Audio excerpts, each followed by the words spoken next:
अस्सलाम वालेकुम दोस्तों, अभी खबरें आ रही हैं कि पाकिस्तान क्रिकेट टीम के नए कोच माइक हैसन होंगे, जो कि इस वक्त पाकिस्तान सुपर लीग के अंदर इस्लामाबाद यूनाइटेड के कोच हैं। और इससे पहले एडिशन 9 उन्होंने जितवाया भी था इस्लामाबाद यूनाइटेड को। इससे पहले वो आरसीबी के भी हेड कोच के डायरेक्टर बल्कि रहे हैं और किंग्स 11 पंजाब के भी हेड कोच के तौर पर काम करते रहे हैं। उनकी सीवी बहुत तगड़ी है और न्यूजीलैंड के साथ एक लंबे टाइम पीरियड, बल्कि न्यूजीलैंड क्रिकेट टीम के साथ सबसे लंबे टाइम पीरियड के साथ अगर कोई कोच रहे हैं तो माइक हैसन रहे हैं।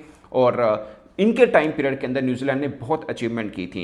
इन्होंने इंडिया और वेस्ट इंडीज़ को अपने घर में हराया था, साउथ अफ्रीका और इंग्लैंड को उनके घर में जाकर हराया था, वर्ल्ड कप 2015 का फाइनल खेला था। इसके अलावा भी बहुत सी अचीवमेंट हैं और सबसे खास पॉइंट कि बहुत से यंगस्टर्स को ग्रूम करके इंटरनेशनल प्लेटफॉर्म के ऊपर वो लेके आए थे और यंगस्टर्स को स्टार्स बनाया था। ये इनके ऊपर आता है। इससे पहले वो ओटैगो, जो कि डोमेस्टिक टीम है न्यूजीलैंड की, वहाँ से उन्होंने एज ए कोच अपना करियर स्टार्ट किया था और 15 बरस तक उनके साथ कोचिंग करते रहे और एक लंबे टाइम पीरियड के बाद ओटैगो को टाइटल भी जितवाया था, जो कि के टाइटल से महरूम थी। इसके अलावा भी वो कीनिया के साथ हेड कोच के तौर पर काम करते रहे हैं और इंटरनेशनल क्रिकेट काउंसिल के कोचिंग रिप्रेजेंटेटिव के तौर पर काम करते रहे हैं और अर्जेंटाइन टीम के साथ भी काम करते रहे हैं। वो अलग बात है कि न्यूजीलैंड के साथ सफ़र 2018 में ख़त्म हुआ। रॉयल चैलेंजर्स के साथ, जो आरसीबी है बेसिकली, उनके साथ भी पिछले साल उनका सफ़र ख़त्म हुआ था और अब वो इस्लामाबाद यूनाइटेड के साथ हैं।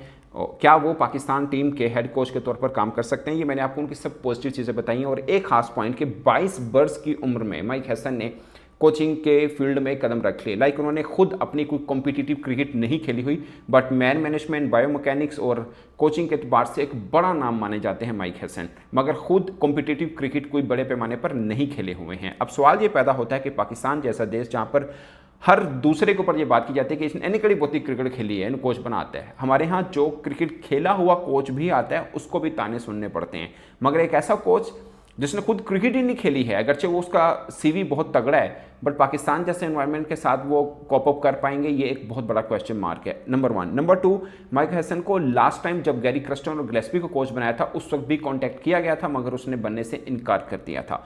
अब वो क्यों राजी होंगे ऐसे मोड़ के ऊपर, जब पाकिस्तान क्रिकेट बोर्ड के अपने सिस्टम के ऊपर कुछ मालूम नहीं कि ये यही सिस्टम रहेगा या खुदा ना खास्ता चेंज होगा? क्योंकि उस वक्त नकवी साहब आए थे और सबको पता था कि नकवी साहब सबसे मजबूत बंदे हैं और लंबे टाइम पीरियड के लिए पाकिस्तान क्रिकेट बोर्ड के चेयरमैन रहेंगे। अब तकरीबन 1 साल, सवा साल गुजर चुका हुआ है और ऐसे में ये खबरें भी चल रही हैं पॉलिटिकल रिपोर्टर्स की तरफ से कि शायद उनका टाइम पीरियड ज़्यादा लंबा ना चले और उनको एक ही ओहदा दिया जाए, जो कि वो इंटीरियर मिनिस्टर के तौर पर काम कर रहे हैं, उसी में रहें, क्योंकि वो टाइम नहीं दे पा रही हैं।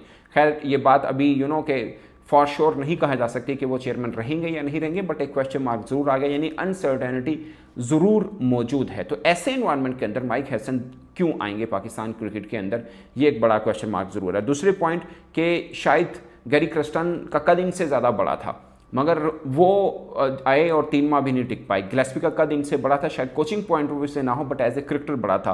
वो आए, वो भी 4-5 माह से ज़्यादा टिक नहीं पाए और अब उनके साथ अलग एक इशू चल रहा है कि वो शायद कोर्ट जा रहे हैं पाकिस्तान क्रिकेट बोर्ड के खिलाफ कि पाकिस्तान ने उनकी अदायगी नहीं की। वो एक अलग टॉपिक है, उसके ऊपर भी बात ज़रूर करेंगे। बट माइक हैसन का जो नाम चल रहा है, एज ऑफ नो, जितना मुझे पता है, वो अभी तक कोई डिसाइड नहीं हुआ कि माइक हैसन को ही कोच लगाया जाए पाकिस्तान क्रिकेट बोर्ड के अपने तौर पर भी।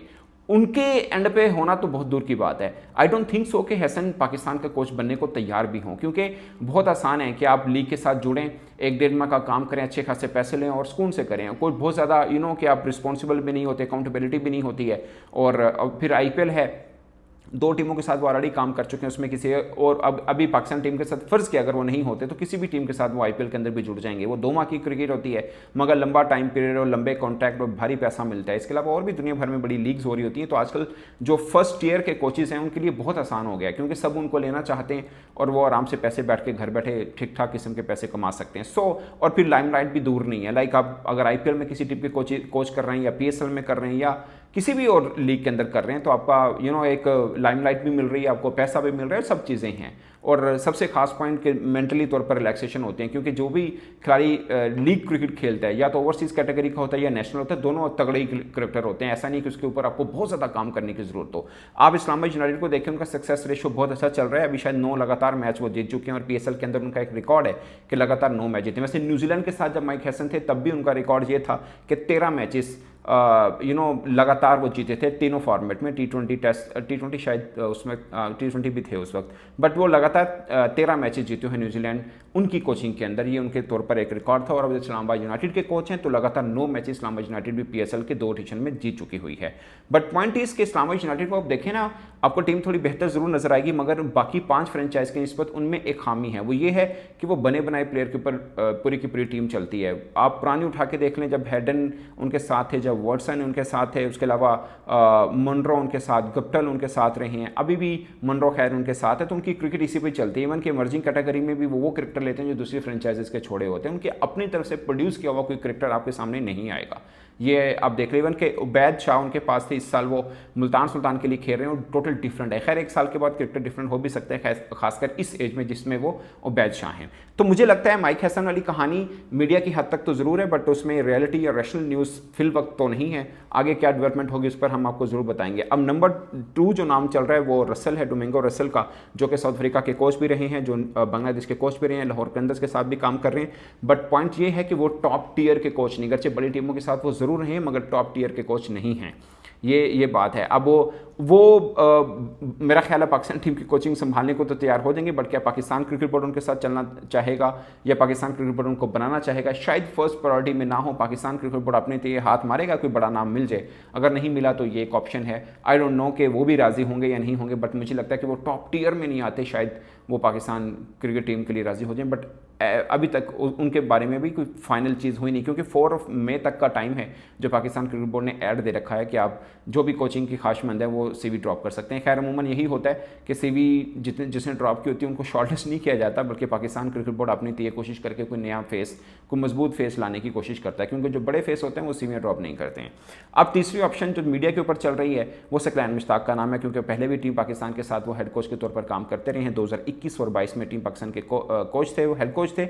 21 में हमने सेमीफाइनल खेला, 22 में हमने फाइनल खेला, मगर किसी तरह से भी सकलैन मुश्ताक को वो क्रेडिट देना, शायद मैं ये नहीं कह रहा कि गलत होगा या देना ठीक होगा, आई डोंट नो, बट उस वक्त पाकिस्तान टीम का मोड थोड़ा डिफरेंट था, तो मुझे नहीं लगता कि उसमें उनका कुछ खास था, क्योंकि जब उन्होंने टीम छोड़ी, टूटी हुई टीम थी, उसके बाद से टीम पाकिस्तान संभली भी नहीं है। लेकिन उनके टाइम पीरियड पे अचीवमेंट ज़रूर रही है पाकिस्तान की, तो ये, लेकिन उनके टाइम पीरियड पे हम बड़े बड़े हारे भी हैं, जैसे हम इंग्लैंड के खिलाफ क्लीन स्वीप हारे, हम न्यूजीलैंड से सीरीज़ नहीं जीत पाए थे, और भी बड़ी चीज़ें थी। बट अचीवमेंट ये है कि हम सेमीफाइनल और फाइनल तक पहुँचे हैं, जीते नहीं है बट पहुँचे ज़रूर हैं।